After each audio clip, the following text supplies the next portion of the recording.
sessão de palestras no âmbito do mês do mar. O tema desta semana é a Sociedade Azul.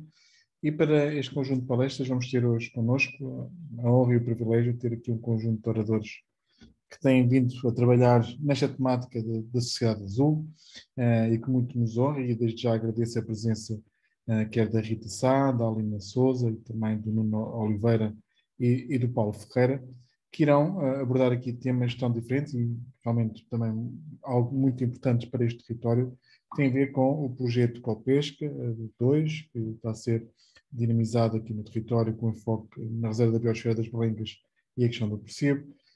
O projeto também Anzol Mais, que também está com um enfoque nesta área da Reserva da Biosfera das Berlengas, mas com a pescaria de espécies de peixe com elevado valor económico e que é da pesca mais sustentável que é exercida ali na área da Reserva da Biosfera das Berlengas.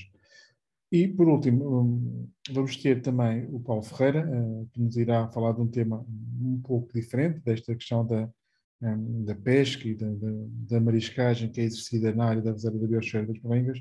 E o Paulo Ferreira irá nos falar daquilo que é a importância do surf em Peniche. Portanto, um conjunto de comunicações que temos aqui preparado para vós, no âmbito do mês do mar, e focando naquilo que possa ser, então, a tal sociedade azul na relação com os recursos, quer seja a exploração de biorrecursos, ou também a utilização de outros recursos, como as ondas que o mar nos dá.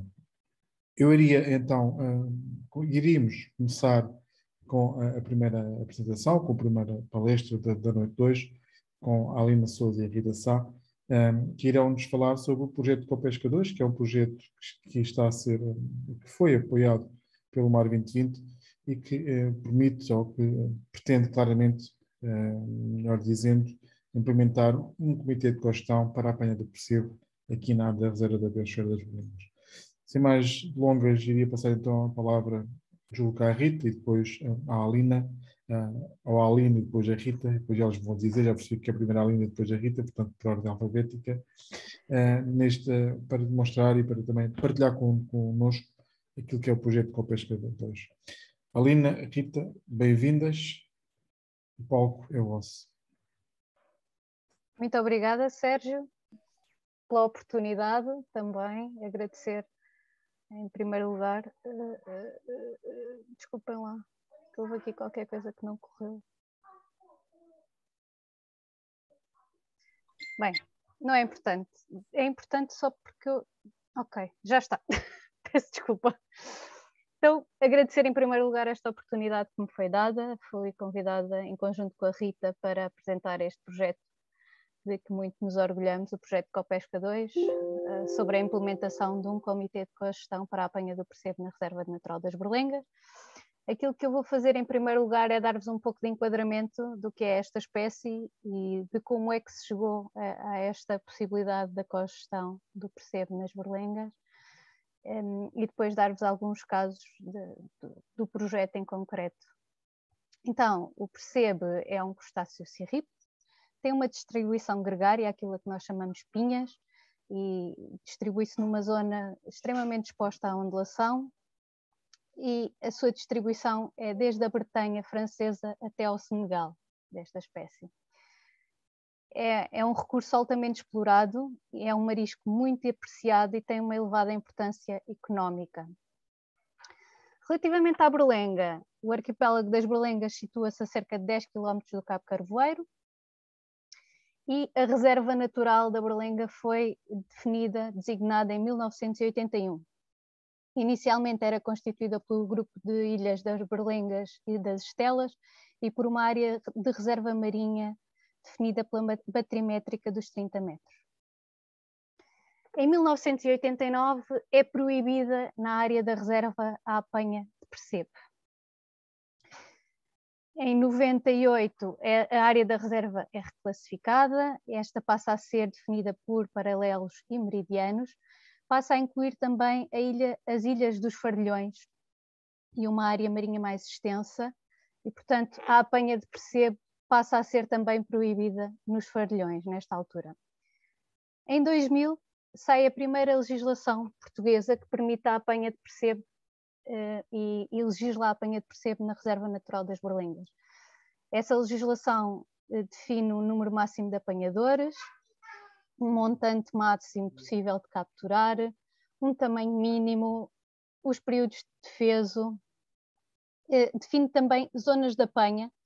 Estas zonas C, vermelhinho que veem, são zonas onde a apanha é totalmente interdita, e depois as zonas a verde e a amarelo eram zonas que eram exploradas consoante os anos, nos anos pares ou nos anos ímpares. A par disto, também é definido que todos os apanhadores têm que entregar 2 manifestos de apanha por ano em que declaram as quantidades que capturam na ilha. Entre 2005 e 2007 existe um projeto da Universidade de Évora que pretende estudar a exploração e a gestão do percebo na Reserva Natural das Berlengas, e como resultado desse projeto, também do que foi estudado nessa altura, em 2011 é alterada a legislação, a portaria da apanha do percebo na Berlenga. O número máximo de apanhadores passa a ser fixo, são 40 licenças anuais. O tamanho mínimo é ligeiramente reduzido, é adicionado mais um período de defeso e deixa de existir a tal rotação das áreas, em que as áreas A só eram exploradas nos anos pares e as B nos anos ímpares. Estas áreas A e B passam a poder ser exploradas, sendo que as zonas C se mantêm interditas à captura de percebo. Em 2011, as Berlengas e Peniche são declaradas como reserva da biosfera pelo Conselho de Coordenação Internacional do Programa Homem e a Biosfera da Unesco. E já entre 2011 e 2013 decorre um outro projeto, também na Universidade de Évora, que estuda os percebos na costa portuguesa. E refiro isto porque há uma apresentação final dos resultados do projeto, em que podem ver aqui os principais resultados relativos à berlenga, mostram que tanto os apanhadores como o trabalho feito pela equipa de investigação revelam uma tendência negativa do estado do percebo, apesar de na berlenga o estado da gestão, portanto a legislação que existe em vigor, ser considerada pelos mariscadores aceitável. Nesse debate final, onde são apresentados os resultados deste projeto, surgem 2 caminhos futuros possíveis para a apanha do percebo em Portugal. Ou as coisas se mantêm e o estilo de gestão que existe atualmente se mantém, ou partimos para a implementação de modelos de cogestão. Já nessa altura, os apanhadores de percebo da berlenga sabiam o que era a cogestão, já tinham ouvido falar, e mostravam-se interessados e disponíveis para implementar um sistema de cogestão na berlenga. Essa ideia não era só bem acolhida por parte dos mariscadores, mas também por parte da administração que estava presente nesse debate. Finalmente, mais recentemente, em 2014, a WWF e a minha colega Rita Sá, que irá falar a seguir, poderá falar melhor sobre este primeiro projeto Copesca, que foi, em linhas gerais, um projeto que pretendeu identificar possíveis casos de pescarias que poderiam vir a ser cogeridas, e a apanha do percebo da berlenga foi realmente identificada como a com maior potencialidade, e faltava então consolidar a vontade dos pescadores e das instituições e também a constituição deste tal órgão de cogestão. E é assim que avançamos para o projeto Copesca 2, que teve início em 2018, e para a implementação de um comitê de cogestão na apanha de percebo da berlenga. Eu até agora tenho estado a falar imenso em cogestão, mas ainda não falámos exatamente do que é esta questão, o que é na realidade cogestão. E de uma forma muito abrangente e muito geral, podemos dizer que é um conjunto de acordos que se podem estabelecer com diferentes graus de partilha de poder que permitem a tomada de decisão conjunta entre o governo e os utilizadores de um conjunto de recursos ou de uma área. Neste caso, é o recurso Percebo. Este projeto foi desenvolvido em 6 fases. A primeira fase e a última, portanto a fase A e a fase F, são transversais às outras 4 fases. Falar-vos muito rapidamente, a primeira fase era sobre a implementação do Comitê de Cogestão da Apanha do Percebo na Berlenga, e a minha colega Rita Sá vai-vos falar sobre todas estas questões dos processos participativos, do que é um comitê, de como pode funcionar um comitê. É a apresentação que vão ter a seguir, portanto não me vou alongar. Falar-vos então da fase B, da monitorização da pescaria e do recurso. Esta é uma fonte essencial de dados que nos podem dar suporte à tomada de decisão no comitê. Portanto, em primeiro lugar, o recurso tem vindo a ser monitorizado na Berlenga, o Percebo, o estado do Percebo. Temos muitos dados e esses dados são importantes também para poderem ser apresentados a todos os intervenientes no comitê e na tomada de decisão final. Em termos do estado da pescaria, aquilo que nós tínhamos anteriormente eram manifestos de apanha, preenchidos pelos mariscadores. E o que este projeto também pretendeu foi aumentar a qualidade dos dados que nós tínhamos disponíveis. E desse modo surgiu a ideia da implementação de um checkpoint. Um checkpoint é um lugar onde todos os mariscadores vêm voluntariamente, depois da sua apanha na Berlenga, pesar o marisco que capturaram nesse dia e deixar logo registado no seu manifesto esse valor. Este checkpoint, peço desculpa, foi inaugurado em abril de 2019, já conta com mais de 73 dias de funcionamento e já foram descarregadas mais de 33 toneladas de percebo no checkpoint. Portanto, aqui melhorámos a qualidade dos dados que tínhamos relativamente ao esforço de pesca que estava a ser efetuado. Mas ainda faltava aqui saber onde é que este esforço estava a ser feito efetivamente na ilha. E aí a solução é a implementação de um sistema de GPS nos barcos, ok? Em primeiro lugar, que transmite em tempo real a localização dos barcos quando eles se deslocam à Berlenga, e estes dados dos GPS dos barcos são também cruzados, combinados com os relógios GPS que os mariscadores levam e que nos dão com uma maior precisão a informação de onde está a ser exercido este esforço de pesca.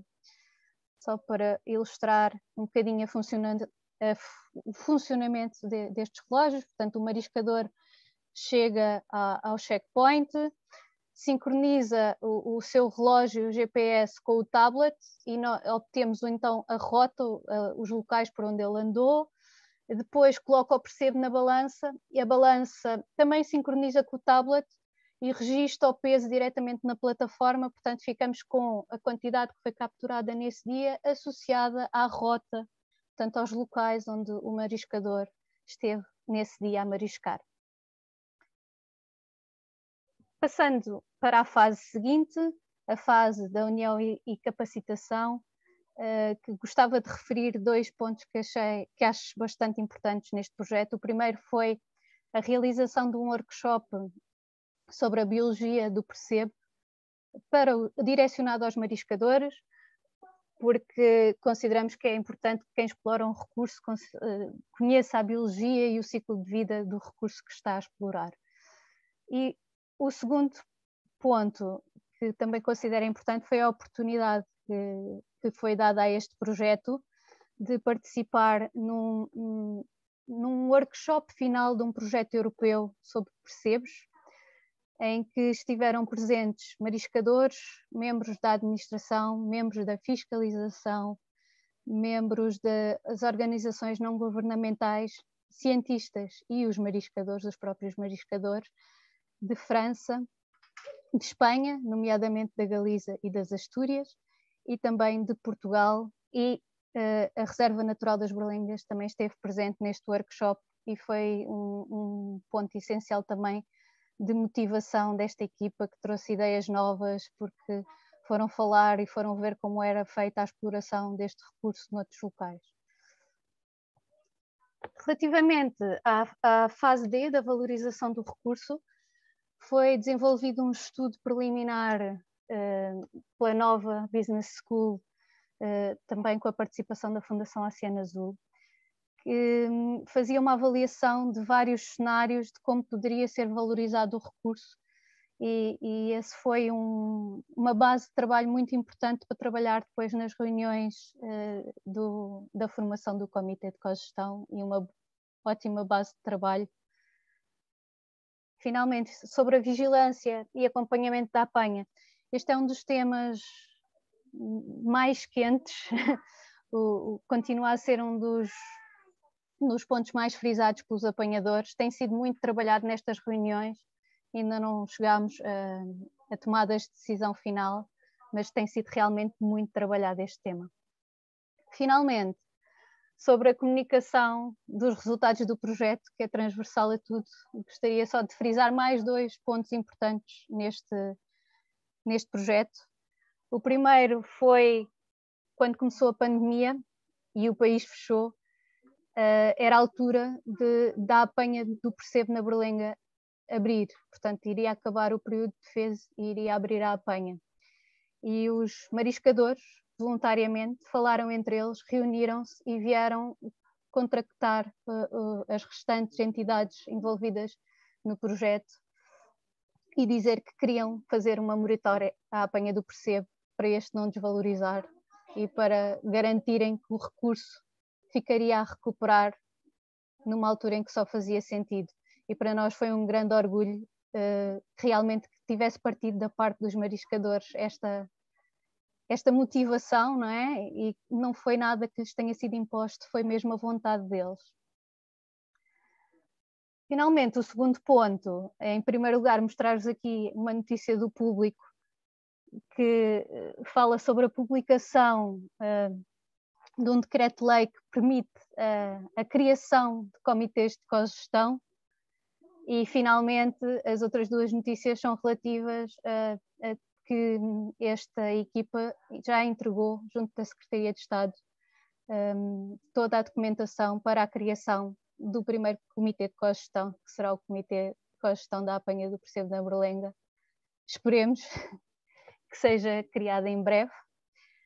Dizer-vos que tudo isto é possível apenas porque todos os intervenientes estão conscientes e sabem pesar na balança e têm que saber pesar na balança.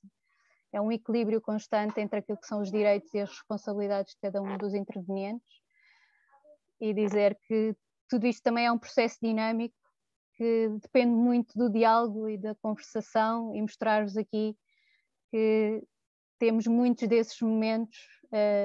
A maior parte dos que aqui estão são pré-pandemia, mas também já temos aqui alguns aos quadradinhos, porque continuamos a reunir nessa altura, e finalmente também já temos alguns momentos mascarados, mas infelizmente não tinha fotografias para partilhar convosco. Agradecer a vossa atenção e passar a palavra então à minha colega Rita Sá. Obrigada, Alina, e obrigada por este resumo. Eu vou tentar então não me repetir e se calhar... Ai, desculpem. Bem, pronto, entrei logo bem. Então se calhar começar aqui por esta... Estão-me a ver? Estão-me a ver bem? Então, ok, obrigada. E então começar pelo ponto onde a Alina deixou, que é exatamente a questão aqui do enquadramento jurídico para a cogestão em Portugal. É um enquadramento que foi publicado em setembro de 2020. É algo inovador, não existe nenhum país da União Europeia que tenha um enquadramento destes. Tudo o que existe na zona do Mediterrâneo, por exemplo, que existem vários comitês de cogestão, são puramente informais e que são no fundo de acordos de cavalheiros, e o que se pretende com este acordo de jurídico é tornar que as decisões dos comitês de cogestão sejam vinculativos e que tenham maior força de lei, até para conseguir implementar medidas de gestão com maior impacto.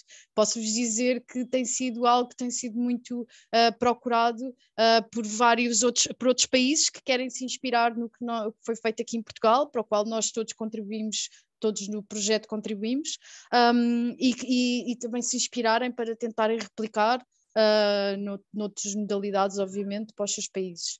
Pronto, basicamente este decreto-lei que fala de muitas outras coisas, tem aqui um ponto relativo à cogestão e que dá aqui os vários passos para constituir os comitês de cogestão e pô-los a funcionar. Os comitês de cogestão têm aqui como objetivos desenvolver, implementar e acompanhar o plano de gestão, como também que será baseado, obviamente, e que também é a responsabilidade do comitê, será baseado na monitorização do recurso e da pescaria e, portanto, sempre baseado na melhor ciência disponível que possa fazer o aconselhamento científico do comitê e das tomadas de decisão. Portanto, basicamente, começa-se por identificar, fazer um diagnóstico do interesse da cogestão numa comunidade, numa pescaria. Depois é importante fazer a identificação e mapeamento das várias partes interessadas, haver uma proposta de membros para o comitê de cogestão e desenvolver a proposta de portaria para a criação oficial deste comitê de cogestão. Tudo isto deve ser feito de uma forma participada e com o maior envolvimento das partes interessadas, que para já se reverem nesta proposta de portaria, já se reverem no funcionamento do futuro comitê de cogestão. Nós estamos exatamente nessa fase, portanto estamos a aguardar a qualquer momento que o comitê seja criado, que a portaria seja publicada. Sabemos que a portaria já está feita, só precisa ser publicada, e depois então do comitê ser criado, iremos então desenvolver e aprovar o plano de gestão, desculpem, a definição também e a aprovação, obviamente, das regras de funcionamento do comitê, quem é que deve estar, como é que é o equilíbrio aqui de forças e como é que isto funciona. Porque neste momento, por exemplo, aqui no Copesca, o que acontece é que todos já nos conhecemos bastante bem e temos uma relação de confiança bastante grande entre todos, mas é importante que se consiga prever também o que é que pode acontecer quando as pessoas mudam, quando existem outras pessoas novas, quando é necessário enquadrar outras organizações e, portanto, é muito importante estas regras de funcionamento e, obviamente, assegurar a monitorização do recurso e da pescaria. Desculpem. Há aqui 3 questões muito importantes e que eu gostaria de salientar, que é a importância da representatividade, e aqui todas estas decisões, como está contemplado no decreto-lei, estas decisões têm que ter a aprovação de 75% dos titulares das licenças da pescaria. Isso faz com que é necessário realmente haver um compromisso dos pescadores e estarem envolvidos e mostrarem que realmente que aprovam e que querem que isto aconteça. Sem haver este envolvimento e sem haver esta vontade da parte dos pescadores, acaba por também não deixar de fazer sentido, porque a ideia é que isto seja um processo que vem de baixo para cima e não que a cogestão seja também uma coisa que seja imposta. Portanto, é importante que realmente que da pescaria haja essa vontade. Depois a missão, não é? O que é que o comitê deve fazer e quais são os seus objetivos, e depois as competências, e aqui era como vos tinha falado, era a questão dos planos de gestão e depois tudo o que envolve esta questão dos planos de gestão. Depois, como temos pensado da organização do comitê de cogestão, e que obviamente tem uma margem bastante grande para ser adaptado a outras pescarias, mas o que temos pensado e que tem sido inspirado no comitê de cogestão, que tem sido mais estudado e mais falado internacionalmente, que é da pescaria da galeota de areia na zona da Catalunha. Portanto, como nós pensamos que este comitê de cogestão pode ser funcionar, é ser constituído por 2 órgãos, onde temos a Comissão Executiva, que no fundo é quem propõe, quem desenvolve trabalho, que depois é aprovado pela Assembleia Geral, onde estão presentes todos. Na Comissão Executiva nós trabalhamos com representantes e tem sido assim neste formato que nós temos trabalhado até agora, portanto todas as medidas que têm sido implementadas mais formalmente ou mais informalmente têm sido nesse sentido, bem como toda a questão da proposta de portaria, etc. Mas então temos representantes da pesca, temos representantes da administração, da parte científica e da parte ambiental, e temos um facilitador que não tem voto na matéria. E até agora tentámos sempre que todas as decisões sejam consensuais, o que tem sido, acho que tem sido uma vantagem, tem sido um crescimento do grupo bastante grande, do coletivo, para percebermos, ou seja, quando não há aqui um consenso, tentamos voltar atrás e tentamos discutir novamente os assuntos até chegar a um consenso, e depois são apresentados em Assembleia Geral, que tem tido até bastantes reuniões, mais do que uma reunião por ano, como tínhamos pensado inicialmente, porque temos tido várias coisas que achamos que são importantes serem discutidas em grupo. Muito rapidamente, então, o que temos aqui o projeto Copesca, que tem aqui a questão da apanha do Percebe do Berlenga, que foi explicada bastante especificamente pela Alina, e que foi identificada no Copesca 1 exatamente porque já havia todo um interesse e uma vontade da parte dos mariscadores de haver um novo paradigma da forma de gerir o Percebe. Portanto, havia aqui este interesse que foi muito acompanhado tanto pela administração como pela parte científica. São 40 mariscadores que têm estado envolvidos desde o início, portanto a ideia foi, até a proposta do projeto Copesca 2 foi feita em conjunto, ou tentámos envolver o máximo possível de mariscadores. Portanto, tivemos várias reuniões, apresentámos ideias, foram incluídas sugestões, foram mudadas algumas questões, portanto, para que a proposta já de alguma forma revelasse a vontade dos mariscadores. E depois temos aqui estes principais resultados que achamos que foram os referidos pela Alina e que são os mais importantes até agora ao longo deste processo.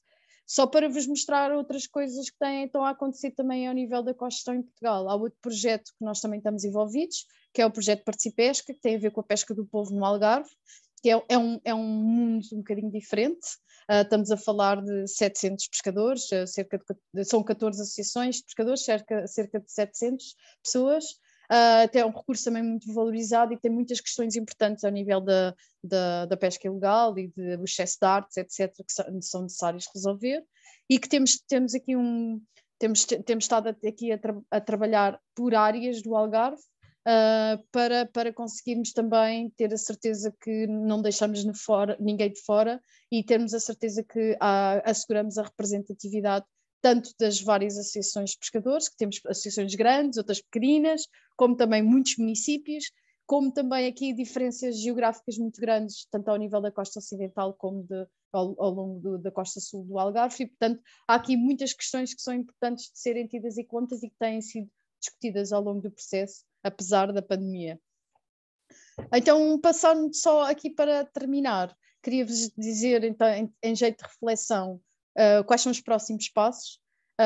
Os próximos passos é esperar que o Comitê de Cogestão seja criado muito em breve, e temos aqui algumas questões que precisamos muito ter em conta também como é que é a cogestão e como é que funciona a cogestão e como é que a cogestão em Portugal tem que refletir sobre diversas questões. A primeira de todas, e esta imagem aqui no centro mostra isso, temos de ser muito resilientes e muito adaptativos, e aqui mostra como nós, em novembro de 2020, fazíamos várias reuniões ao longo dos meses, em que conseguimos adaptar e passar toda a gente para online e continuar a ter esta cadência de reuniões. Foi um esforço muito grande de todas as partes e acho que correu muito bem e mostrou já como o grupo estava unido e que trabalhava em conjunto. Mas temos aqui questões muito importantes e que são necessárias ter em conta, que é o tempo que estes processos demoram, que isto é uma questão que pode revelar um problema, porque tem a ver com o grau de compromisso e envolvimento que as pessoas têm ao longo do tempo e também as expectativas que criam, portanto acaba por ser uma gestão complicada de ser feita e que é necessário ter um acompanhamento muito direto. A questão da vontade política é muito importante, tanto ao nível central como do local, portanto é muito importante termos o apoio e a vontade política. Pode também haver aqui questões importantes, que é quando há falta de transparência no processo, pode levantar aqui questões, e às vezes acontecem mesmo sem querer, portanto é muito importante ter a certeza que o processo está sempre a ser transparente e que toda a gente tem acesso a toda a informação do que está a passar, porque senão pode criar aqui problemas graves. Como também a questão da representatividade, obviamente tentar assegurar sempre que toda a gente é ouvida e é representada e que tem algo a dizer e que isso é incluído no processo. E depois, em termos de oportunidades, eu diria que, obviamente, isto é um processo de inovação social muito, muito interessante e muito importante, e acho que Portugal está a ser aqui um país líder a assumir-se como um país que quer implementar a cogestão, e, portanto, acho que aqui há um nível de inovação bastante grande. A questão da adaptabilidade, que já vos falei, a questão da corresponsabilidade, e que isto não é responsabilidade nem da administração, nem dos cientistas, nem das ONGs, nem dos pescadores, isto é uma corresponsabilidade de todos, portanto é necessário realmente trabalhar esta questão da corresponsabilidade, da partilha, e isto tem muito a ver também com a transparência e a partilha entre todos, e esta construção do conhecimento conjunto, que deixa de ser o conhecimento dos pescadores, ou o conhecimento dos cientistas, ou o conhecimento da administração, passa a ser um conhecimento do grupo, e é muito partilhado, e temos todos aprendido muito, porque muitas das coisas foram discutidas e faladas em grupo, e portanto acho que foi muito interessante esta construção do conhecimento conjunto. E a minha preferida, que acho que é se calhar a mais transformadora, que é como processos deste género contribuem para que o país tenha uma maior cultura participativa, e que tenhamos cidadãos mais ativos e mais envolvidos e mais conscientes e preocupados com as questões da sustentabilidade, e não só. Portanto, agora queria acabar aqui com um vídeo, portanto deixem-me só aqui um segundo para então, ok. Espero que consigam ver. E vou passar então um vídeo de resumo do Copesca. Estão a ouvir?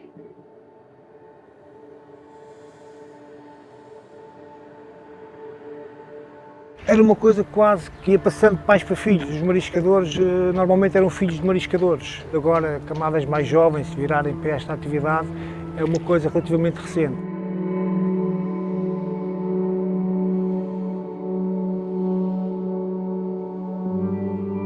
A maioria dos mariscadores, e quem o faz desde cedo, é também uma ligação ao mar, e quase que temos ali um sexto sentido que nos avisa do perigo, de alguma maneira nos ajuda a que não haja mais mortes nesta atividade. Conseguimos perceber que a cogestão era algo que era falada tanto pelos cientistas, como pelos mariscadores, como pelas autoridades. Nós identificamos então esta vontade e juntámos toda a gente à mesa para avançar com este projeto, no sentido de assegurar que em conjunto iremos fazer uma gestão sustentável do percebo da Reserva Natural das Berlengas. A cogestão é o sistema que promove uma melhor sustentabilidade da apanha e também que garante um bom estado do recurso. Como já se faz isto também, já se faz na Galiza, já se faz nas Astúrias, há lá bons exemplos, achámos que aqui nas Berlengas havia um enquadramento específico para se promover realmente a cogestão. O que é tão inovador num comitê de cogestão? É que temos várias partes interessadas sentadas à mesa a tomar decisões em conjunto, e existe um conhecimento que é partilhado e que depois é adquirido pelo grupo e permite que estas decisões sejam tomadas da base para o topo, o que normalmente não acontece no quadro legal das pescas em Portugal. O conceito da Reserva da Biosfera das Berlengas, do programa Homem em Biosfera, que é explorar, mas numa relação em que o homem faz parte do território, uma relação em que o homem contribui não só para a sua conservação, mas tira benefício económico dessa relação com a natureza. Ao aumentarmos a qualidade dos dados, estamos a aumentar também aquilo que é a qualidade da medida de gestão ao nível desta pescaria aqui em concreto do percebo. Portanto, e é esse também claramente um dos ganhos do nosso projeto, é melhoria dos dados ao nível da captura, ao nível do esforço de pesca, ao nível do estado do recurso, e estes dados quase em tempo real para que nós possamos definir de hoje para amanhã quais é que são as medidas mais adequadas ao nível da gestão. Se nós conseguirmos que de facto isto se desenvolva assim, se conseguirmos continuar a ter os parceiros científicos e se conseguirmos que a administração, com as competências mais diretamente ligadas a isto, continuem unidas e com um pensamento positivo sobre este processo, eu vejo que podemos ter de facto aqui um caminho feliz por a frente, de alguns anos de grande sucesso, e que vai mostrar que este é um caminho que deve ser seguido noutras áreas e com outras pescarias. É mudar hoje, continuar amanhã e melhorar sempre.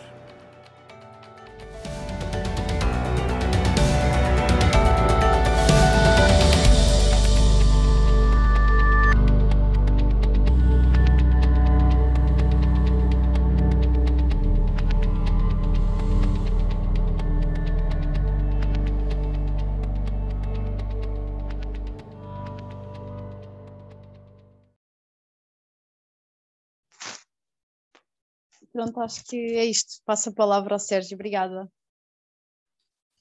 Muito obrigado à Aline e muito obrigado à Rita pela apresentação e por este tema que nos trouxeram da Copesca 2 e da cogestão da apanha de percebo na Reserva Natural das Berlengas.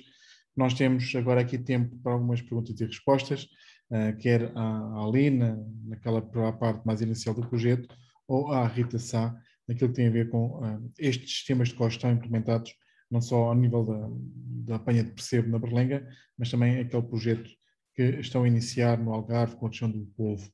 Portanto, eu passaria a palavra à assistência, que tenham alguma questão que possam colocar no bate-papo, quer à Rita, quer à Alina. Só fazer aqui uma breve referência àquilo, na descrição da Rita e da Alina. A Rita é bióloga marinha, tem uma especialização em pescas e é mestre em ecologia aquática e doutorada em ciências do mar. Trabalha há mais de 20 anos em oceanos e pescas, com especialização em processos participativos, e em 2014 integrou a equipa da WWF, sendo responsável por questões de políticas marinhas e de pescas e pelos projetos sobre cogestão em pescas, com subresponsável de pescado e conservação marinha em áreas marinhas protegidas, espécies bandeira e poluições por plástico, sendo atualmente a sua função que desempenha na Associação Natureza Portugal, WWF.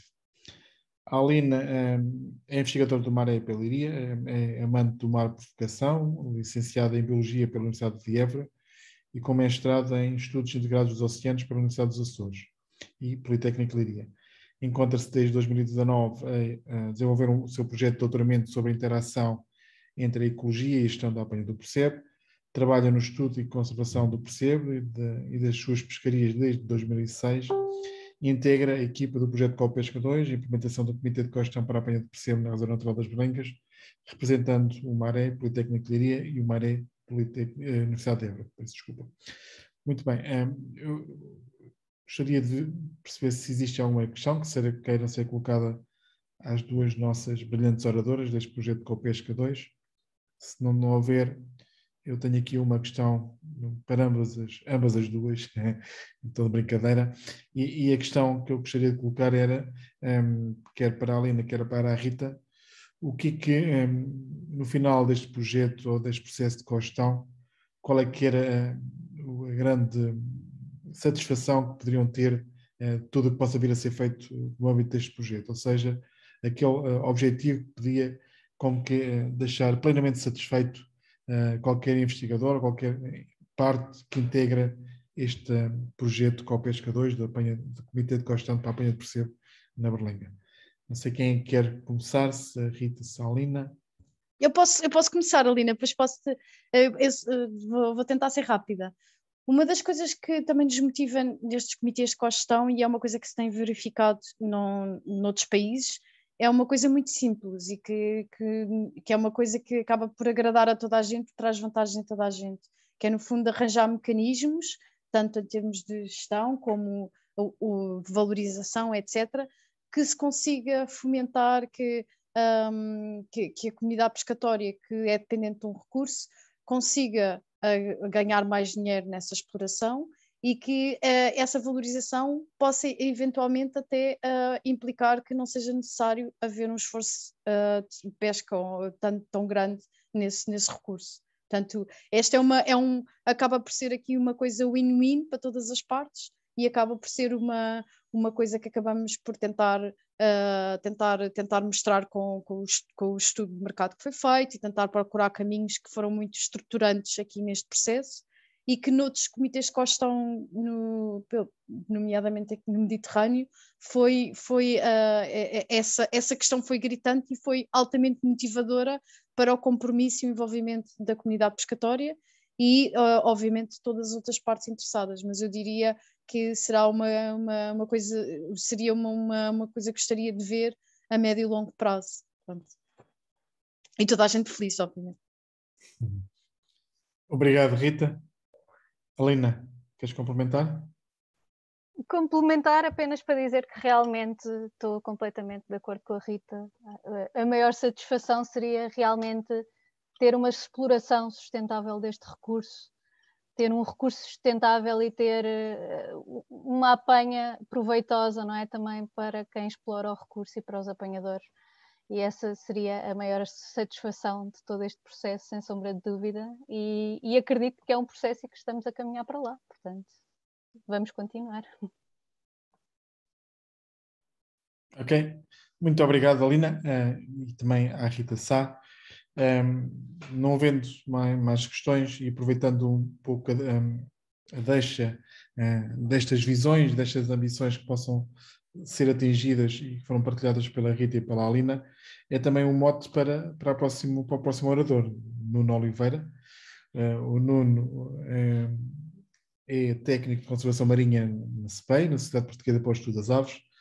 Tem colaborado em diversos projetos, com principal enfoque na monitorização e conservação de in situ das aves marinhas, quer em terra, quer no mar. É responsável pela equipa do Anzol Mais e o seu envolvimento vem na continuação do trabalho realizado com os pescadores que operam no arquipélago das Berlengas. Portanto, vamos deixar as pedras e passar para a água e também está nesta abordagem clara de uma ligação próxima entre os cientistas e os pescadores, aqueles que obtêm o rendimento e exploram os biorrecursos nesta Reserva Natural das Berlengas. E é muito interessante ver esta passagem do Coapesca 2 e o Anzol Mais, porque julgo, e depois todos nós vamos perceber claramente isso, que são projetos que na prática depois vão complementar naquilo que são os objetivos, naquilo que é também a sua ambição. Só dar aqui uma nota daquilo que é o projeto Anzol Mais, visa promover uma pesca ambientalmente sustentável, eficiente, inovadora e competitiva e baseada no conhecimento. Trabalhando diretamente com os pescadores, pretendemos fomentar a implementação de medidas e boas práticas na captura e manipulação dos recursos marinhos, sempre uma perspectiva de equilíbrio entre a preservação e a exploração económica. Neste projeto, o Anzol Mais, que queremos criar um sistema de gestão apropriado que se traduza numa valorização do pescado. O Anzol Mais surgiu no seguimento do trabalho de SPEI com os pescadores que operam na zona de Peniche e do arquipélago das Berlengas. Dando as boas-vindas ao Nuno e agradecendo também desde já a disponibilidade para estar aqui connosco. O palco é teu, Nuno, força. Olá, boa noite, Sérgio, muito obrigado. Antes de mais, e aqui, enquanto partilho a tela, queria agradecer o convite, claro. Espero que esteja a funcionar.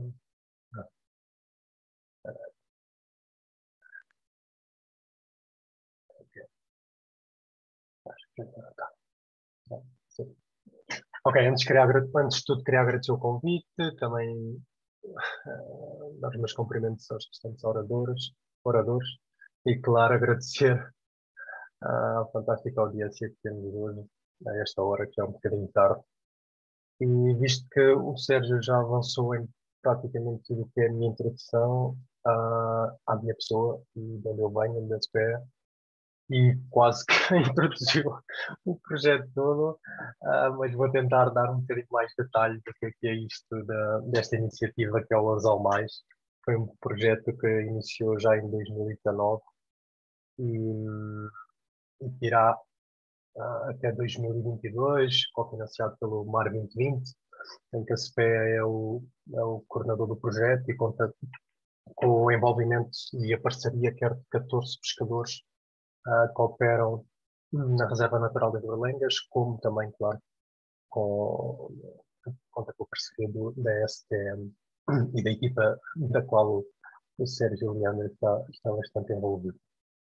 Então, e assim, falando só um bocadinho rapidamente sobre a SPEI é uma organização não governamental de ambiente, não sei se todos conhecem, provavelmente não. Esta organização não governamental não tem fins lucrativos, a sede está presente em Lisboa e depois temos duas sedes também, uma em São Miguel, ou subsedes, uma em São Miguel e outra no Funchal, na Madeira, e temos vários projetos nas três regiões, claro, nestas três regiões, continente, Açores e Madeira, e depois também vários em território internacional. Claro, como o nome indica, trabalhamos em prol da conservação das aves e dos seus habitats, avaliamos o impacto de infraestruturas e atividades humanas nas aves, como, por exemplo, o impacto das pescas e de outras ameaças.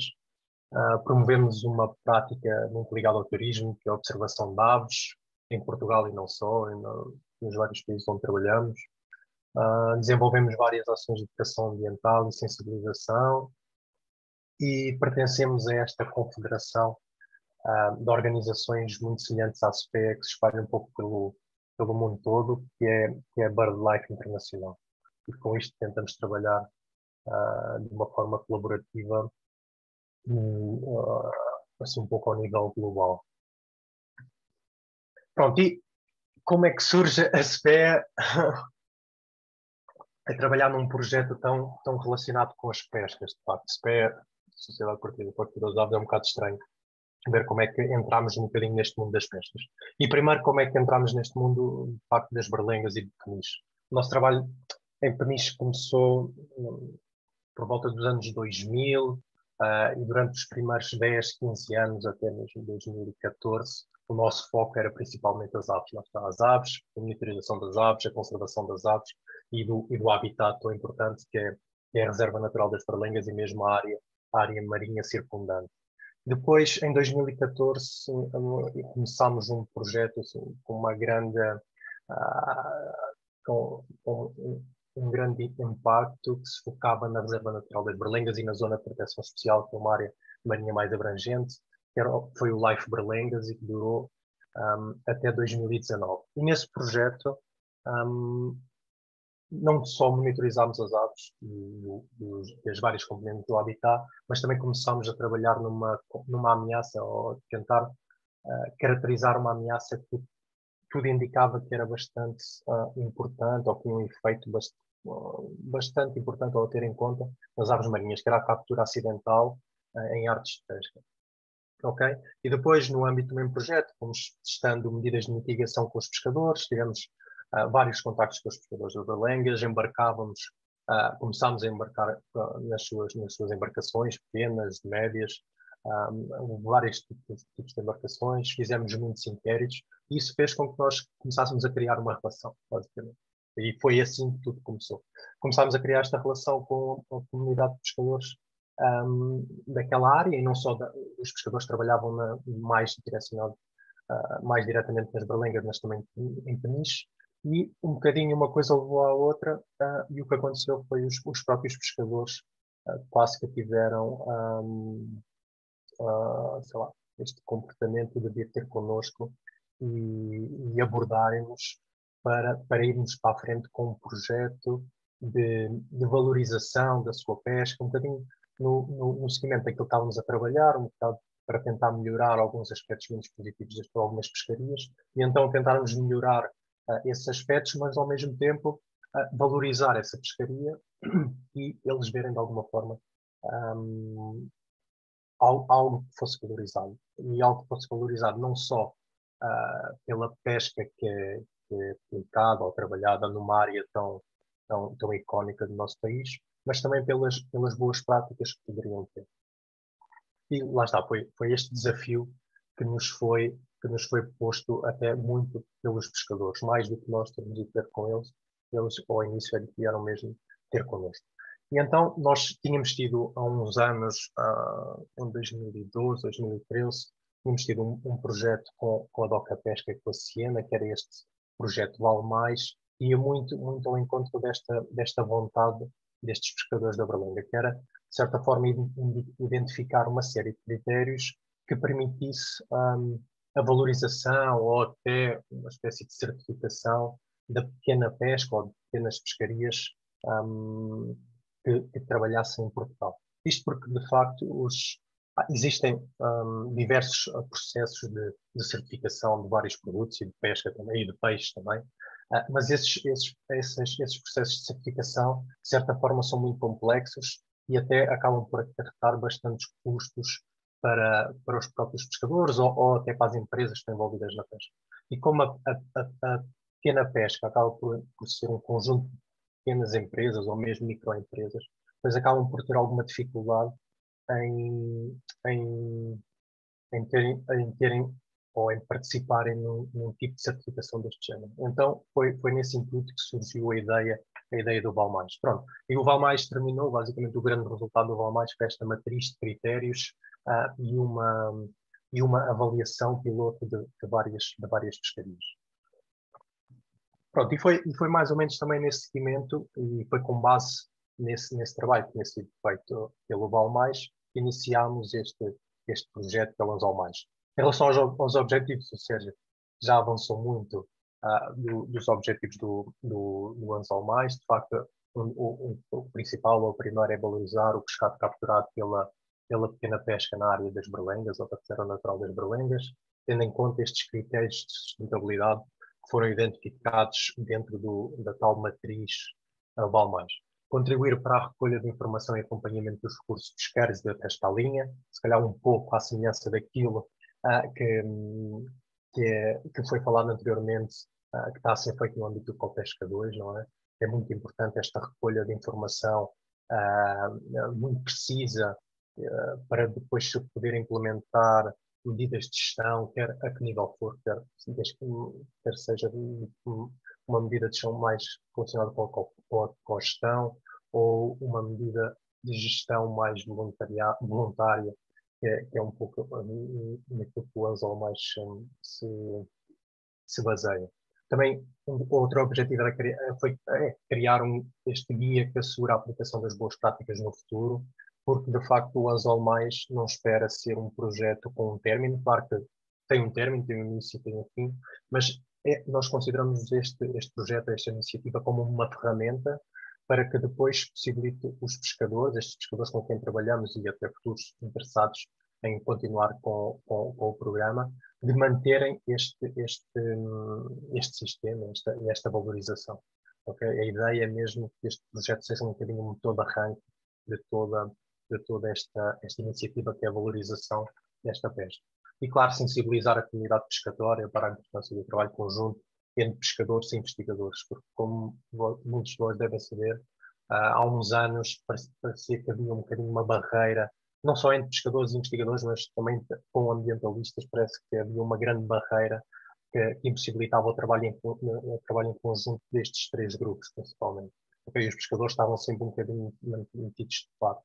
Então, o que nós tentamos neste projeto é dar a conhecer ou mostrar que, de facto, é possível este trabalho em conjunto, e tal como o Copesca 2 também já mostrou, que é possível este trabalho em conjunto entre vários setores e com os pescadores. Ok, logo muito de início. E pronto, e falando então das pescarias propriamente ditas que o Anzol Mais se pretendeu trabalhar e tem trabalhado. São duas pescarias, principalmente, o palangra fundeado, que é operado no fundo ou meia água, e estamos a falar de palangreiros ou embarcações de aparelho muito pequenas, todas elas têm menos de 7 metros de comprido, ok? E depois também com os pescadores que operam a cana, e muitos deles até operam as duas, não muitos, mas alguns deles operam as duas. E desde o início que neste projeto estão envolvidos, de facto, 14 mestres de pesca connosco. As espécies-alvo, que desde o início, e aqui também tivemos muito o apoio dos pescadores a tentar identificar que espécies é que faria sentido num processo de valorização, e essas espécies foram estas 6 que vocês veem aqui na lista: o robalo, o peixe-galo, a dourada, o sargo legítimo, o safio e a corvina, que são as principais espécies que de facto estas duas frotas pescam aqui na área da reserva natural das Berlengas, e que eles tinham interesse em valorizar. Algumas, em termos económicos, já são muito valorizadas, mas depois não são propriamente diferenciadas das outras espécies, do pescado, das mesmas espécies que é pescado noutras áreas do país, por exemplo. Okay? E esse é também um dos interesses dos pescadores. E depois mostrar, de facto, que eles podem fazer esta pesca, e esta pesca tem um impacto o menos negativo possível para todo o ecossistema, para as outras espécies, para os habitats. Ou seja, ser uma pesca sustentável. Okay? Pronto. E desde o início, esta é um bocadinho a abordagem que nós definimos e defendemos e temos seguido ao longo deste projeto. Okay? E a primeira parte é uma parte bastante exaustiva em termos de trabalho. Nós temos feito uma recolha de dados tomando várias abordagens, desde embarques nas próprias embarcações de pesca, e saliento aqui que de facto são embarcações muito pequenas, e às vezes existe uma grande dificuldade de acompanhar estes homens no mar. Não só uma dificuldade para nós, estarmos na embarcação, mas também para os próprios pescadores nos acolherem nas suas já pequenas embarcações e tentarem acomodar todo este trabalho extra, que é de facto feito de forma voluntária por parte dos pescadores. E assim, só para dar uma ideia, até agora dentro de Onze ou Mais fizemos cerca de 200 horas de embarques, ou 200 horas de embarque, o que é assim algo bastante interessante em trabalhos como este. Depois fizemos várias dezenas ou mesmo centenas de inquéritos, não só a estes pescadores, como também ao resto da frota ou dos mestres que operam estas artes a partir de nicho.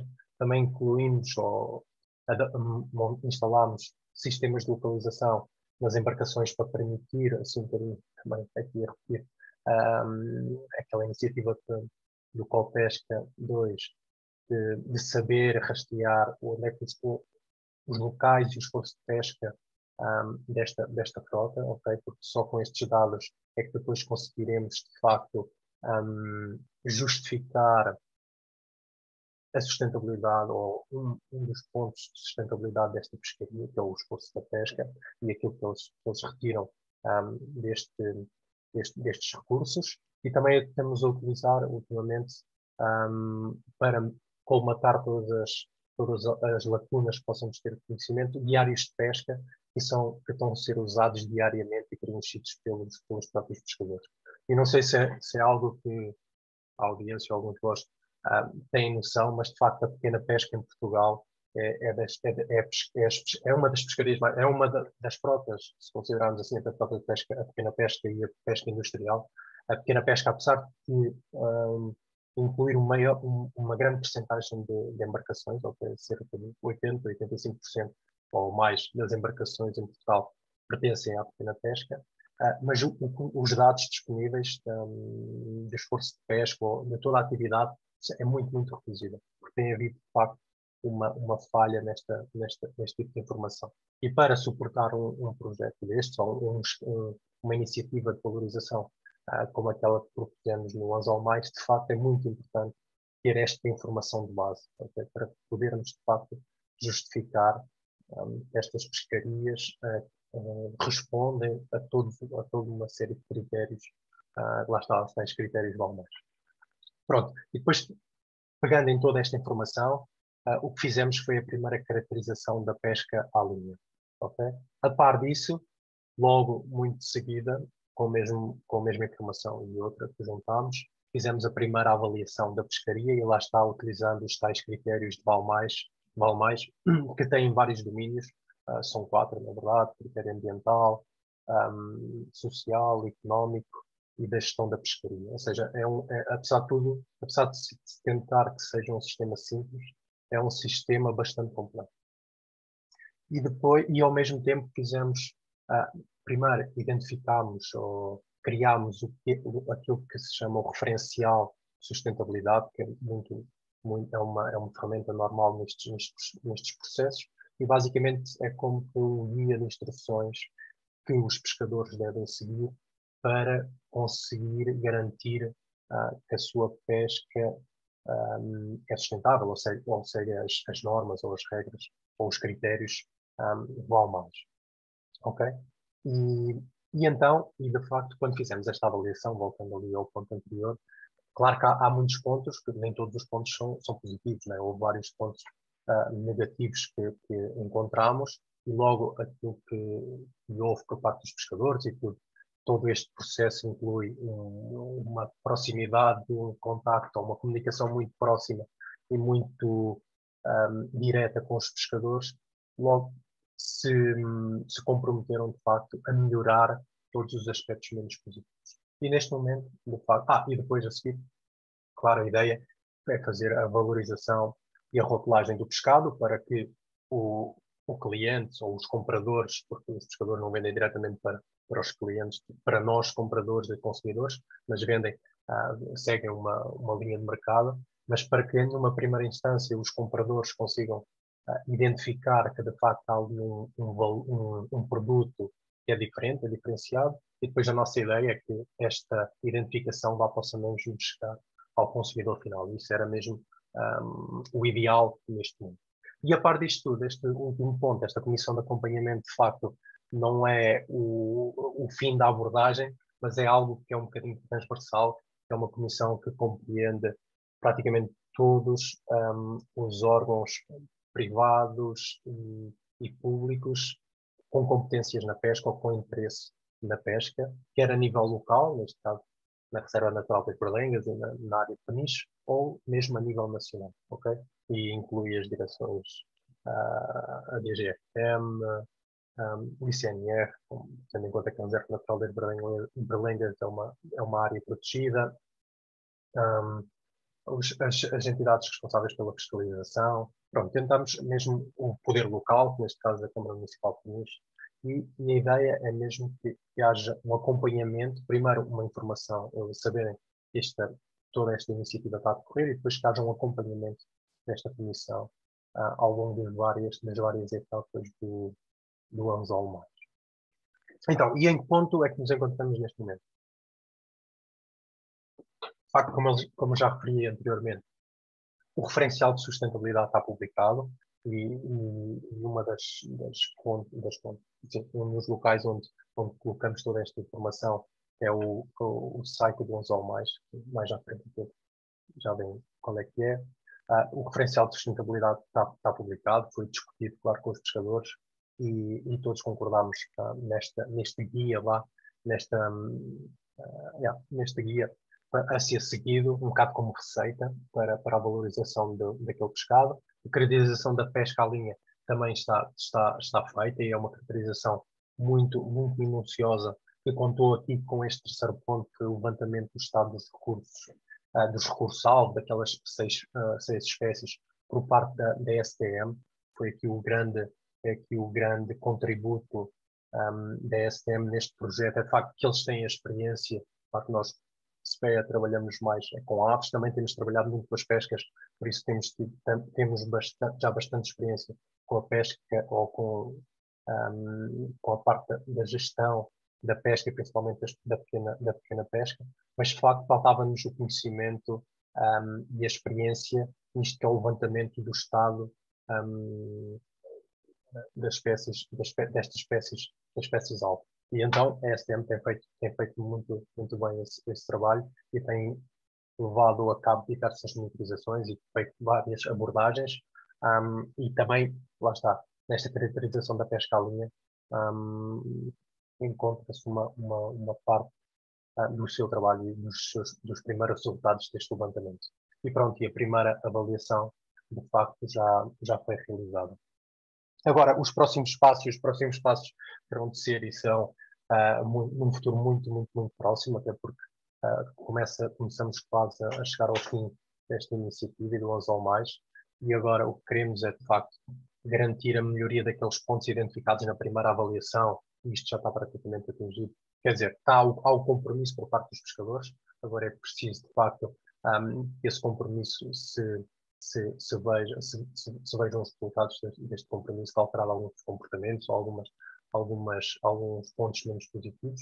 Iniciar a etiquetagem do pescado capturado, e aqui podem ver as etiquetas que estamos neste momento a produzir para que cheguem, para depois identificar o pescado capturado, e espero que alguns de vós os possam ver num futuro próximo. Divulgar pelos pescadores de Peniche e dos outros portos mesmo todos os resultados que atingimos no âmbito do Anzol Mais, isto para levar a que outras iniciativas do género possam vir a acontecer e não têm que ser propriamente incentivadas ou participadas por nós, SPEA, mas a nossa ideia é que incentive outras iniciativas deste género a decorrer. E, por fim, claro, divulgar este pescado valorizado e esperar que, de facto, esta ferramenta, por um lado, garanta a sustentabilidade destes recursos aqui nas Berlengas, mas que também seja algo que traga coisas boas também para os pescadores. E pronto, toda a informação sobre o projeto e sobre os desenvolvimentos do projeto vocês podem consultar aqui no site www.spea.pt Anzol Mais, ok? Uma coisa engraçada, só de salientar aqui na etiqueta, um dos objetivos da etiqueta é ter o peixe que é pescado por uma embarcação em particular, essa embarcação será identificada no próprio peixe. Okay? E a ideia é que haja aqui uma grande rastreabilidade daquele pescado capturado. E a par disso temos este QR Code que depois leva para uma pequena secção, uma pequena página do próprio site e que depois se conheça um pouco mais do que é aquele mestre de pesca. Okay? Isto para tentar encurtar um bocadinho aquele grande percurso que vai entre quem pesca e quem anda no mar e depois o consumidor final. E a nossa ideia é tentar aproximar estes dois pontos, muitas vezes estão tão afastados na cadeia de mercado. E pronto, todo este trabalho de facto tem sido feito com base nesta característica, neste adjetivo que damos muito valor, que é esta proximidade. Okay? Proximidade no trabalho que fazemos com os pescadores quando estão a embarcar, quando estão no seu trabalho, quando estão no mar, quando os chateamos ou quando conversamos com eles, quer durante os inquéritos, que são imensas vezes. Nós fazemos cerca de 4 inquéritos ao mesmo pescador por ano para fazer o seguimento muito próximo. Reuniões regulares com os pescadores, dar a conhecer todos os passos do projeto. Aqui tem 2 exemplos, um mais em sala de aula já pós-semi-Covid e outro ainda pré-Covid na própria ilha da Berlenga. E pronto, e é assim, eu aqui sou apenas o mensageiro de facto desta grande equipa que tenho, ou que temos. São estes 14 pescadores, juntamente com a equipa de técnicos da SPE e, claro, os investigadores da STM, que espero que levem esta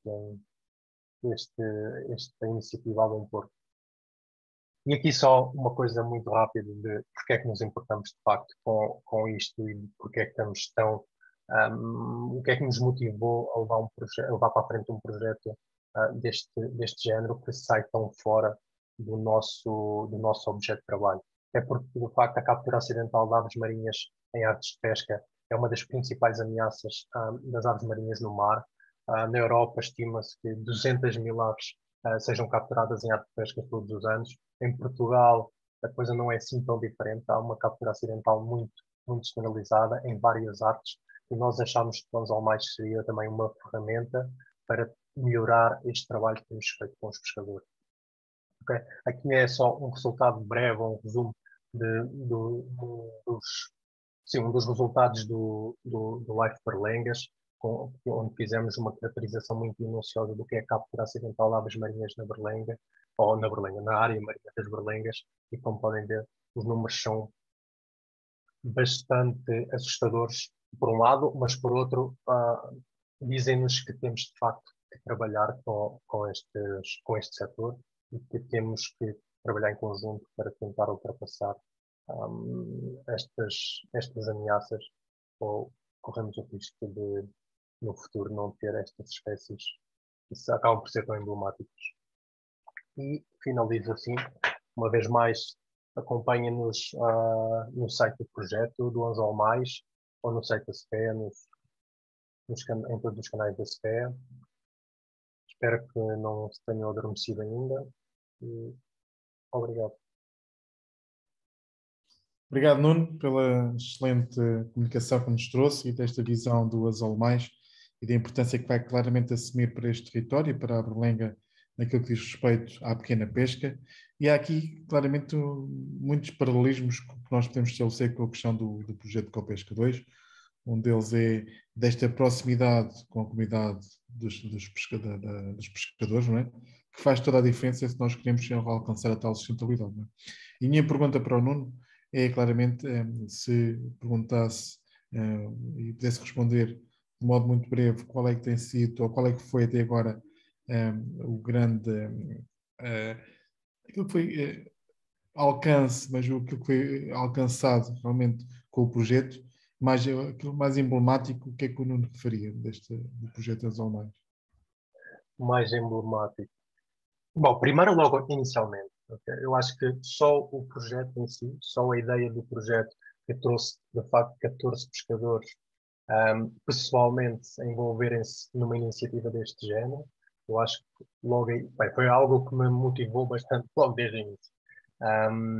E depois, outro ponto é ter, de facto, estes pescadores preocupados em ter resultados e importarem-se com o sistema, ok? Muitas vezes não somos, e a grande parte das vezes não somos nós a tentar falar com os pescadores, são de facto eles a perguntarem-nos como é que está o processo, como é que estamos, qual é que é o próximo passo, onde é que nós vamos, e acho que isso foi um bocadinho o auge do trabalho que temos desenvolvido com este setor.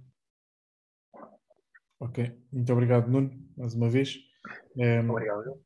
Não havendo aqui algumas questões no bate-papo, eu iria passar para a próxima e agradecer mais uma vez ao Nuno e também, obviamente, à Aline e à Rita pelas duas comunicações que nos trouxeram até agora, nesta relação da sociedade com o mar. Portanto, estamos a falar muito da relação com os biorrecursos, com tudo que tem a ver com a pesca e a valorização do pescado, mas esta relação humana com o mar é também a outro nível, e é ao nível do turismo, é ao nível do desporto, e é por isso que nós temos connosco também o Paulo, que dá as boas-vindas, as boas noites, e agradecer o facto de estar connosco neste mês do mar e nesta iniciativa, neste conjunto de palestras de hoje sobre a Sociedade Azul. E só fazer aqui uma breve apresentação e depois passar a palavra ao Paulo.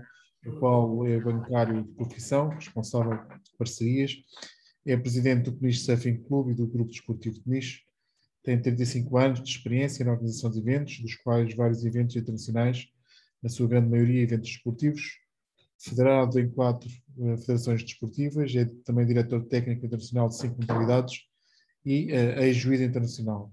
Integrou os órgãos sociais da Federação Portuguesa de Surf durante 8 anos e é muito essa experiência ao nível do surf, dos eventos, que certamente irá partilhar connosco durante os próximos minutos. E, nesse sentido, Paulo, agradecendo uma vez mais o facto de estares aqui connosco nesta noite, passava a bola para esse lado, ou a prancha para esse lado, como assim o entenderes, e o palco é teu. Obrigado, Paulo. Boa noite. Antes de mais, eu é que agradeço o facto de nos terem convidado. Peço desculpa, estou com alguns problemas na garganta. Nos terem convidado e vai ser mais difícil depois das brilhantes apresentações anteriores que foram feitas, muito interessantes. Vou tentar ser o mais rápido possível, porque devido ao adiantado da hora, tentar ser o mais rápido possível. Vou falar um pouco sobre a questão dos eventos. Eu não sei se, entretanto, estarão ou não a ver o compartilhamento da tela aqui do meu monitor. Sei. Bom, tá. Posso seguir? Ok. Muito bem, vou falar um pouco sobre o surf em Peniche. Primeiro vou fazer aqui um pequeno enquadramento. O surf nasceu, estima-se que tenha nascido em 3 ou 4 países, no Peru, países da Polinésia, e entretanto aqui na região de Peniche estima-se que tenha mais ou menos 50 anos. Existem algumas provas em que terão havido atividades de surfing. Note-se que aquilo que nós chamamos apanhar carreirinhas é considerado, portanto, como o surfing. Eu vou utilizar muito o termo surfing, porque o surfing engloba várias modalidades de deslize, que não são só o surf, mas também stand-up paddle, bodyboard, body surf, por aí fora, incluindo algumas disciplinas da canoagem. Inicialmente, quem andou aqui na nossa região foram surfistas estrangeiros, e nos finais da década de 60 e princípio da década de 70 do século passado, começaram a surgir os primeiros surfistas locais. E na altura não havia esta estrada que liga hoje Peniche até ao Baleal, e havia um núcleo de surfistas no Baleal e outro núcleo de surfistas na então Vila de Peniche, que curiosamente nem se conheciam. Para eles uma viagem, nós chamamos de surf trips, não é? Que são as viagens para a descoberta de outros territórios, eram feitas aqui dentro do nosso território, a apenas 4 ou 5 quilómetros, mas portanto, as pessoas depois, como não se conheciam, nem sequer sabiam que existiam estes 2 polos. Como curiosidade, a praia de Medão Grande passou a fazer parte do roteiro, também uma praia na altura inóspita, assim no meio do nada, digamos. Os surfistas começaram a vir aqui para a península e para a Península de Peniche e para Portugal, surfistas que vinham, alugavam pães de forma, aquelas famosas carrinhas de pão de forma, e começavam a descer a costa e vinham aqui ter a Portugal para descobrir este território que praticamente ninguém conhecia. Havia muitos americanos que estavam estacionados na Europa, fruto também das guerras mundiais, e eram surfistas já com alguma experiência e começaram a vir ali para o Médão Grande. Essa praia de Médão Grande havia muita dificuldade na pronúncia desse nome, principalmente em inglês, o que fez com que eles rebatizassem a praia e basicamente quando se perguntava então onde é que estiveste, eles diziam, estive naquela praia que dá uns tubos, aquilo são super tubos, são tubos gigantes, etc. E a praia, a partir daí foi rebatizada Super Tubos, hoje, que é o nome pelo qual a maior parte das pessoas hoje conhecem a praia. Aliás, Peniche tem algumas praias com nomes muito interessantes, que foram fruto também da utilização das mesmas, que não tem nada a ver com o nome que as praias têm oficialmente. Há vários marcos a nível nacional e no qual Peniche faz parte, que transformaram por completo portanto, a nossa relação com o mar. Não levem a mal o que eu vos vou dizer, mas Portugal é um país de mar, mas não somos um país de marinheiros. Somos um país, temos um recurso, temos uma costa gigante, comparativamente à dimensão do nosso território, e verifica-se que existe uma percentagem muito baixa da população que usufrui desse recurso, seja a nível de lazer, ou desportivo de competição, ou a nível até, diria, mesmo económico. Temos aqui um longo percurso pela frente. Se nos compararmos com países como, por exemplo, França, iremos perceber, e é estranho porque nós não temos uma história muito rica ligada ao mar, mas isto é um facto. Em 1977, em Peniche, realizou-se o primeiro campeonato internacional em Portugal. Foi um primeiro torneio ligado à Federação das Atividades Subaquáticas, na altura, e este é o primeiro marco. É sempre bom ser o primeiro, e Peniche foi o primeiro. Foi um evento realizado em 2 fins de semana. Foi por causa deste evento, curiosamente, que eu comecei nas lides do surf. Na altura, muitos surfistas não utilizavam uma coisa que se chama o lixo, ou shop, que liga as pranchas ao pé, e nós, eu e outros pequeninos, o que fazíamos era andar atrás das pranchas para as agarrar e oferecer e reentregar aos surfistas. E passados estes anos todos, tive o privilégio de estar na organização do evento que comemorou os 40 anos deste campeonato. Este primeiro evento veio marcar definitivamente o surf, embora só mais tarde, já na década de 80, é que começam, na nossa opinião, se dá o primeiro boom do surfing, não só em Peniche, mas em Portugal. Começam a surgir nesta altura os primeiros negócios ligados ao surf, como sejam ao nível do material técnico, o fabrico de pranchas, o fabrico de fatos. Peniche acolhe a primeira marca portuguesa, grande marca portuguesa de fabrico de fatos, que era a Waterline. Mais tarde ficaram com a representação da Rip Curl, que é provavelmente neste momento a maior marca de fatos de surf do mundo, cuja sede em Portugal é aqui em Peniche. E por essa altura, em 1987, em conjunto com a Rip Curl chamou-nos na altura e organizámos, eu e um conjunto de pessoas que estamos ali naquela foto, organizámos o primeiro campeonato nacional da modalidade, e em 1988, que é esta foto, organizámos o Rip Curl Pro AM, que mais não era do que o evento internacional daquilo que é hoje o campeonato do circuito mundial. Portanto, o circuito mundial era dividido por continentes, isto era da EPSA, que era aqui do continente europeu, e portanto isto iniciou-se em 88.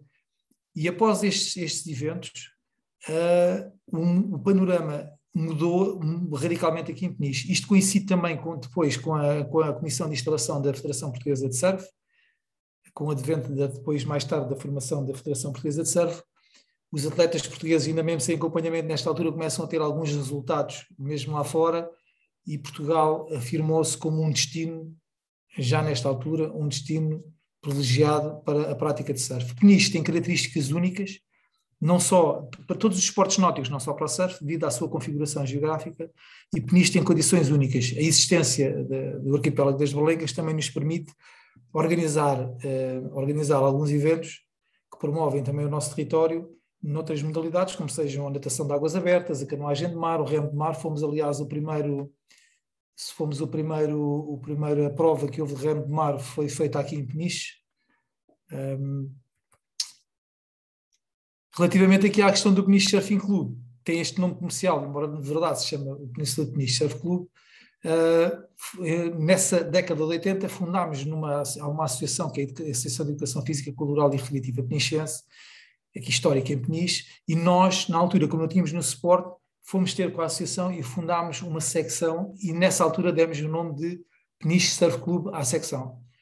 Posteriormente, achámos que fazia muito mais sentido estarmos ligados ao Clube Naval e fomos para o Clube Naval de Peniche, onde também abrimos uma secção essa que ainda esteve durante uns anos a funcionar. Depois é criada uma associação nova em Peniche, que foi o Peniche Amigos Clube, e o clube de surf na altura, já na década de 90, passou para o Peniche Amigos Clube. O Grupo Desportivo de Peniche, que curiosamente, no fim destes anos todos, também estou lá na direção, abriu uma secção de bodyboard nesta altura. Em 20 de 10 de 2020 é quando nós fundámos o Península de Peniche Surf Clube, que existe até hoje, que hoje toda a gente o conhece por Peniche Surfing Clube, exatamente também porque Península de Peniche Surf Clube é difícil de pronunciar, é um nome muito longo. Em 2009 dá-se o grande ponto de viragem, e naquele que será o grande boom, é o segundo boom, mas é o mais significativo e o que mais fez crescer não só Peniche, mas Portugal. Houve um evento chamado o The Surge, que é um evento da Rip Curl. Para quem não sabe, os circuitos mundiais de surf são compostos pela Elite, que é o Championship Tour, onde estão os 32 melhores surfistas do mundo, e depois existem os Qualifying, que são eventos de qualificação para esse CT. Neste ano, em 2009 e até 2009, havia uma vaga sempre em aberta, que era um evento que a Rip Curl patrocinava, e que só era anunciado o local onde se iria realizar o evento, muito próximo do evento. Nesse ano calhou a sorte a Peniche e aos surfistas, porque o evento foi extraordinário. Houve um envolvimento gigante, quer por parte, na altura, da Câmara Municipal e do seu presidente da altura, Dr. António José Correia, bem como do Turismo de Portugal. Houve um envolvimento de muitas entidades, foi conseguido portanto, unir aqui esforços de muitas entidades, e isto foi de facto foi considerado o melhor evento do ano. Portanto, foi a melhor etapa do ano, logo nesse ano, o que fez, e os surfistas gostaram de tal forma, os surfistas profissionais foram eles que elegeram esta melhor etapa do ano, e solicitaram, na altura que era a ASP, hoje a WSL, que esta etapa fizesse parte do calendário, e a partir desse ano até hoje, à exceção pelas razões conhecidas do ano transato, deste ano, esta etapa, portanto, faz parte do circuito, e esperemos que continue a fazer parte do circuito mundial por longos anos. A partir deste ano, se nesta altura nós já teríamos uma evolução significativa das pessoas que nos visitavam, a partir deste ano houve, de facto, um boom. Nós conseguimos ter largos milhares de pessoas, na brincadeira que costumávamos dizer quando estávamos a olhar para o mar e para a praia, que tínhamos o Estádio da Luz numa praia, mas é mais ou menos essa a imagem que se tem quando se vai a uma praia, se vê uma praia completamente cheia. Houve evoluções muito significativas com a colaboração até da STM relativamente à conservação e ao melhoramento dos sistemas dunares, da vegetação, etc. Foram feitos alguns estudos. A própria estrutura tem vindo a evoluir ao longo dos anos de forma a causar o mínimo impacto possível. A forma como se veda o acesso dos espectadores à praia, a movimentação dos veículos, etc., tem sido objeto de muitos estudos, e todos os anos são implementadas novas medidas, de forma a que a praia e o local onde se realiza este evento, que é gigante, aquilo é uma cidade numa praia, tenha o mínimo impacto. E o que é extraordinário, isso, nós já sobrevoámos várias vezes a zona e são feitos alguns estudos naquela zona, é que em termos, por exemplo, ao nível da vegetação, etc., fica melhor. Depois de serem replantadas algumas espécies lá, já conseguimos recuperar algumas espécies naquelas dunas. E também tem um efeito positivo, que é o de educar as pessoas para quando se abandonam as praias, porque a maior pressão não é feita durante esta altura, mas sim durante o verão, para que as pessoas depois não façam o pisoteio de dunar e por aí fora. Somos uma associação sem fins lucrativos, estamos muito ligados, linkados a tudo o que tem a ver com a ação social, com a promoção da prática desportiva, como um fator de ocupação e de retirar algumas pessoas de alguns maus hábitos, e o desporto é uma das formas de conseguirmos com que a sociedade evolua. Para além disso, organizamos esses eventos a nível regional, nacional e até internacional. Temos um evento que é publicado normalmente em praticamente 90 países. Somos contactados para fazer a ativação de marca. Eu não disse, mas também faço parte de uma associação que é a Surfrider Foundation, que brevemente terá uma sede aqui em Portugal. E damos imenso apoio técnico a outros eventos. Temos imensas pessoas que estão connosco, que são juízes internacionais, diretores de prova, portanto temos muito know-how. Este ano estamos a retomar a nossa atividade, a nossa sede no Centro de Alto Rendimento de Peniche, temos estado em cogestão com a Câmara Municipal daquele espaço, e este ano conseguimos já realizar alguns eventos. Nas últimas eleições, não nestas anteriores, também organizámos um debate muito grande sobre as estratégias de futuro para o Concelho de Peniche nesta área. E agora vou-vos mostrar aqui um pequeno vídeo que é, no fundo, explicar exatamente o que é tudo aquilo que nós fazemos aqui, prometo ser curto o tempo.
Aquelas últimas inserções do Somos em várias línguas têm a ver com as línguas de todos os voluntários que nós tivemos.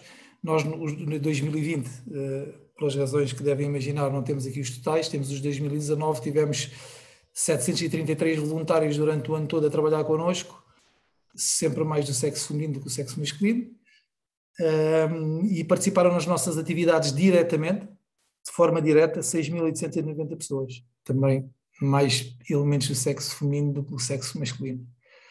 O nosso evento estrela é a travessia da Ilha da Berlenga para Peniche em stand-up paddle, remo de mar e canoagem de mar, que é o Peniche Paddle Series, e é um evento extraordinário. Inicialmente tivemos algumas dificuldades em organizar este evento, porque diziam que nós íamos poluir a ilha e que estávamos a ultrapassar o número de visitantes permitidos, mas de facto somos mesmo visitantes. Chegamos, desembarcamos e vimos embora. E é um desporto altamente sustentável. Somos o único evento da Europa que juntamos as federações de remo, canoagem e surf. Relativamente aos impactos que todos estes eventos têm, este boom todo gigante, neste momento, até há uns anos atrás, Peniche funcionaria à época alta, seriam aproximadamente 3 meses. Hoje, a época alta e média alta estende-se desde março até mais ou menos esta altura. Os meses piores serão, eventualmente, o mês de janeiro é um mês de menor atividade. De resto, fruto de todo este investimento que foi feito, investimento não só financeiro, mas de promoção do território, Peniche hoje está no mapa e, curiosamente, estudos feitos no banco onde eu trabalho permitem-nos afirmar, por exemplo, que o nível socioeconómico das pessoas, dos turistas, que são um turista é uma pessoa que pernoita ou que está pelo menos 24 horas no destino, se não é considerado um visitante ou excursionista, e o nível socioeconómico aumentou 2 classes sociais, ao contrário de outros destinos nossos concorrentes. esta região oeste, esta região desde a Figueira da Foz até a Ericeira é abençoada porque aqui estão concentradas as melhores ondas da Europa. E embora nós possamos achar que 150 km ou 200 km é muito para qualquer pessoa de outro país, isso não é rigorosamente nada, porque há pessoas que trabalham a essa distância de suas casas e todos os dias vão e vêm para o trabalho. Outro efeito positivo foi a criação de postos de trabalho. Houve de facto uma criação imensa de postos de trabalho, não só diretamente na área do turismo e ligadas ao comércio e à indústria ligadas com estas modalidades, mas também houve uma diversificação muito grande de investimentos noutras áreas, porque como há uma promoção do território muito grande, este território torna-se atrativo para os próprios investidores. Isto, por exemplo, com certeza que a STM, eu digo isto porque vamos falando com muita gente que vem estudar para Peniche, porque uma das razões pelas quais escolhem vir para aqui tem a ver exatamente com a oferta que Peniche tem e que lhes proporciona ao nível exatamente destas questões da prática de esportes náuticos, da questão de sermos um destino para a observação das aves e por aí fora tudo o que tem estado aqui a ser falado, portanto um destino sustentável, e há muita gente que escolhe vir para aqui estudar e depois fazer a sua vida por esses motivos. E há uma grande qualificação dos recursos humanos, e aqui tenho que dar os parabéns à STM, porque eles têm de facto o nível das pessoas que hoje trabalham nas empresas locais, principalmente das que estão ligadas aos setores da restauração e do alojamento, são pessoas hoje com outro nível de formação, o que depois se reflete no nível de atendimento que damos aos nossos clientes.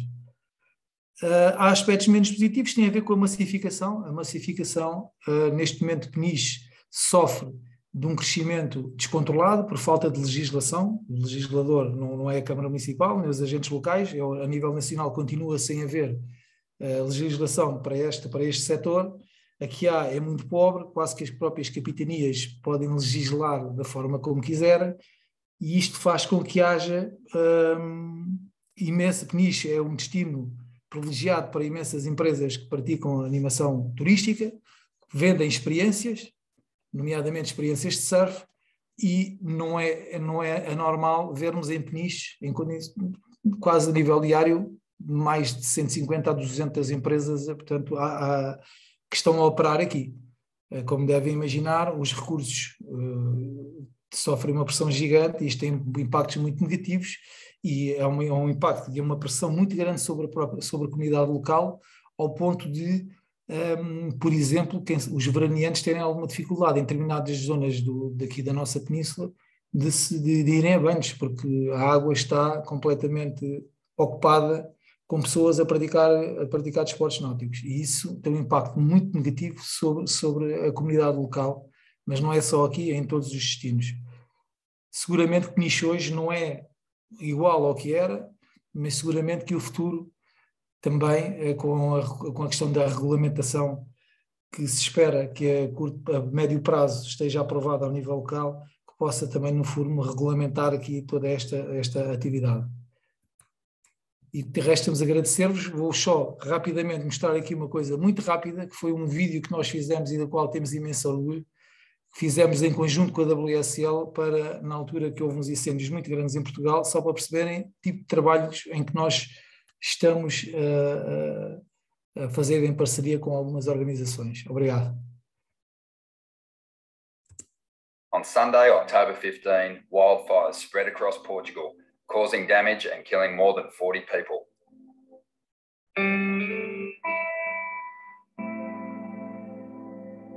Conditions were made worse by Hurricane Ophelia as it approached Europe's western coast, bringing strong winds that fueled the flames. The devastation was widespread, but some of the worst affected areas are close to Peniche and Nazaré, where the WSL Championship Tour and Big Wave event is staged each year. The people of Portugal need you. Share, help, donate.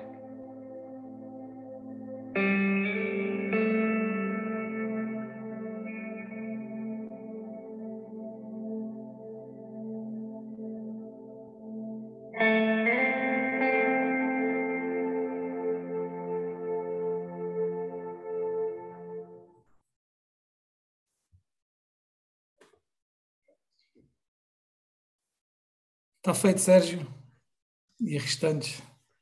Obrigado, Paulo, pela magnífica apresentação e também por esta visão das preocupações que quer o Peniche Surfing Club tem exibido no território, não é só ao nível da questão da promoção da prática desportiva, dos desportos, o surfing, como o Paulo referiu, mas estas também as preocupações sociais que nos trouxe aqui agora e que também têm sido patentes noutras iniciativas, a questão também dos inadaptados para a questão da prática do surf, que é de louvar, e gostaria de deixar este registro aqui publicamente, neste fórum.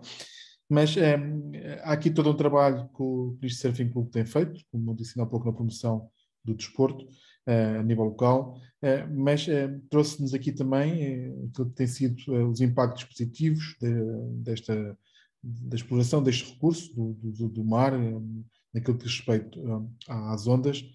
Tem tido claramente impactos positivos, mas há aqui alguns constrangimentos que ainda existem na prática, e pegando um pouco nesses aspectos que conferem algum constrangimento a nível local, a minha pergunta iria: qual é que é a visão do Peniche Surfing Club no futuro próximo para estas atividades e como é que o território se pode adaptar para ter uma exploração mais efetiva deste recurso, que é tão importante? Falámos ainda há pouco da questão da pesca, do percebo, que também tem importância económica muito significativa no território, mas a questão do desporto e o turismo está a assumir também uma relevância muito importante. Portanto, e aquilo que nós queremos, e aquilo que eu lhe perguntaria a si, Paulo, desculpa, como é que é a visão de futuro para esta área? Aquilo que nós propusemos, aliás, elaborámos um documento o ano passado, este ano ainda, peço desculpa, mas isto com a pandemia já perdemos aqui um bocado a noção. Elaborámos um documento e fizemos uma proposta ao município, porque houve uma transferência de competências da administração central para os municípios, e esta foi uma delas, no sentido de se regulamentar este tipo de atividade. E para isso propusemos, inclusivamente na altura, até em conjunto com a CITUR, etc., ou seja, agregarmos aqui algum conhecimento connosco para nos poderem ajudar a estudar as capacidades de carga das praias e por aí fora, de forma a que se pudesse criar regras e legislação que permitisse que as atividades sejam praticadas, lá está, sem muita pressão. Quando eu falo em pressão, quer ser sobre as comunidades locais, mas pressão também, imaginem o que é algumas escolas que têm com muita frequência 100 ou 100 e tal pessoas a caminhar todos os dias nas praias, em cima das dunas e por aí fora. Portanto, isto tem muitas consequências para o meio ambiente, não é?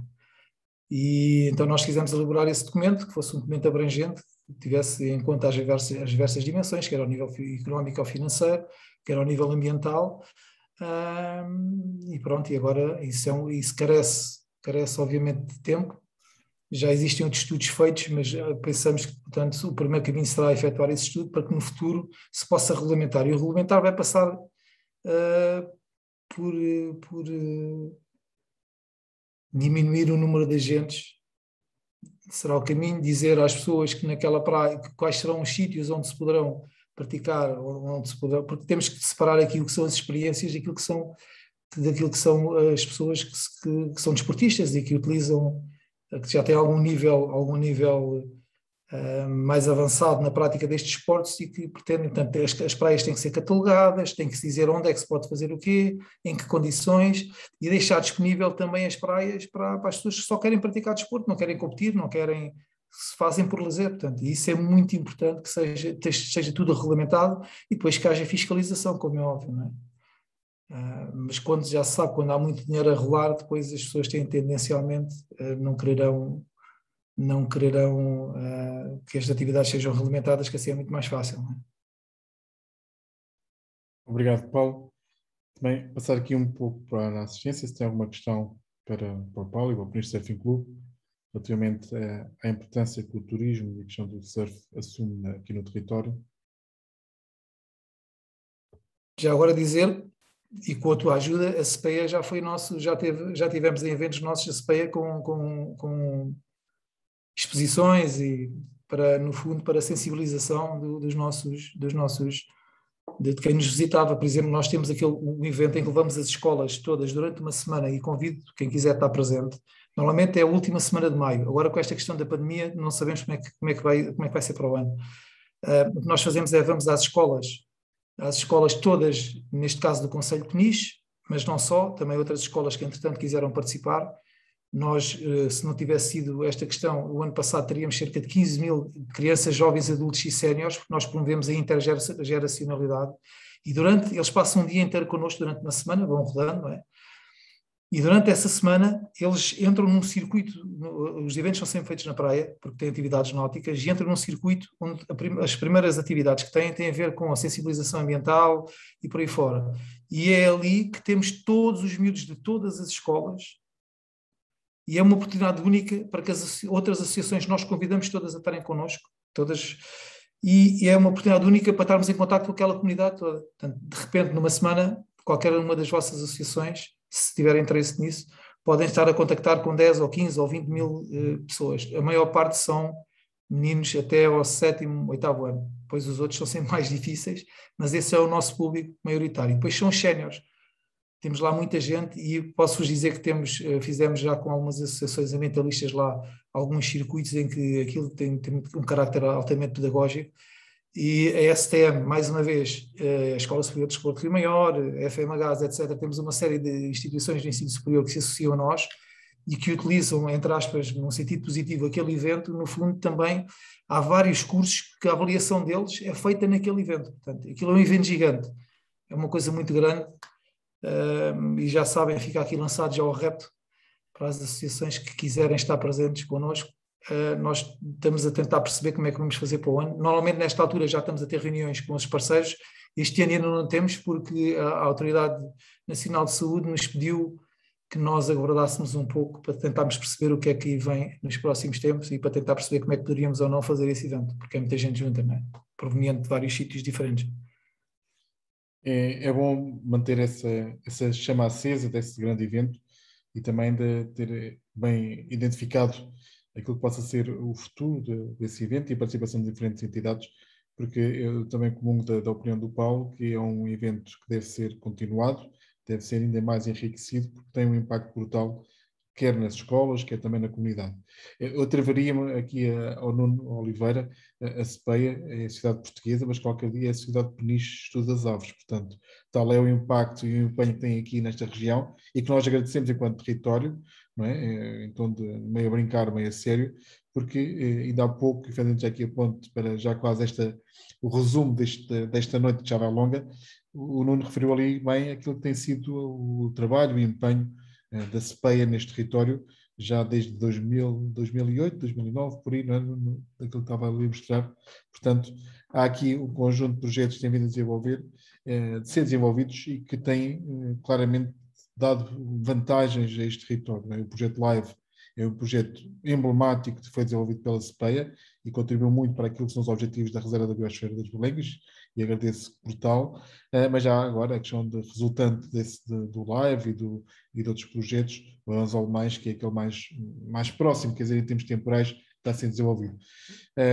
Eu gostaria de agradecer que era a Alina, a mensagem que nos trouxe do projeto do Anzol, do Copesca, juntamente com a Rita Sá, que já teve que abandonar, mas também que não gostaria de deixar este registro de agradecimento à própria Rita Sá e à WWF, porque representa também outra entidade de âmbito nacional e internacional que vê neste território um potencial tremendo e de forma descomprometida está a colaborar connosco e ajudar-nos a ultrapassar algumas questões que importam para alcançar a tal sustentabilidade. O Paulo referiu na sustentabilidade do número de pessoas nas praias e aquilo que são os utilizadores, e nós falamos na parte dos biorrecursos, na sustentabilidade, naquilo que tem a ver com a captura e aquilo que é a tipicidade de recolha desses recursos do mar. Portanto, há aqui uma matriz semelhante nestas abordagens que é da sustentabilidade, quer seja o turismo, quer seja dos biorrecursos, e é isso que tem que estar claramente cada vez mais na atividade de qualquer que seja a indústria que explora o recurso do mar.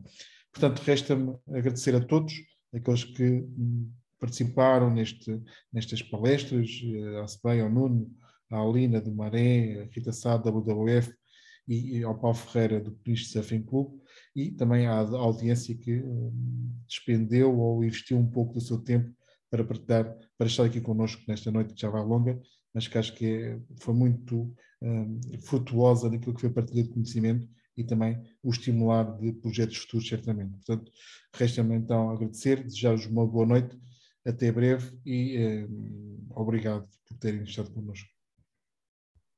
Boa noite, obrigado. Obrigado. Boa noite, obrigada mais uma vez.